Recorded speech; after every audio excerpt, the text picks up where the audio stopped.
Hi everyone, this is the fourth in a short series of videos which just summarise some of the elements of conversations I've been having with business leaders and MDs about business planning and why on how the train leaves the track when it comes to implementation.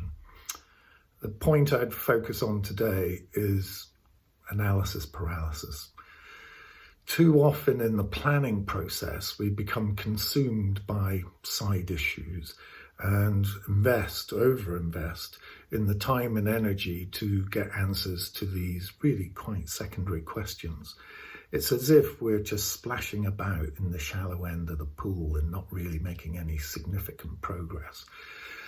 What I would encourage is diving straight into the deep end and facing into the key strategic choices that are challenging the business and making some decisions about which way to go and what that direction is. All too often, that conflict around much more serious and much more meaty debate gets shelved as difficult or not in this room, or just not addressed at all. And what happens is that there's a bit of a cut and paste from last year, leftovers from that plan, because that still kind of makes sense. And so when we go forward with this plan, when things happen, as they invariably do, to challenge it, you're left faced with making things up on the fly to actually deal with the situation in hand, because surprise, surprise, the circumstances and context have changed from last year. So as time goes by and,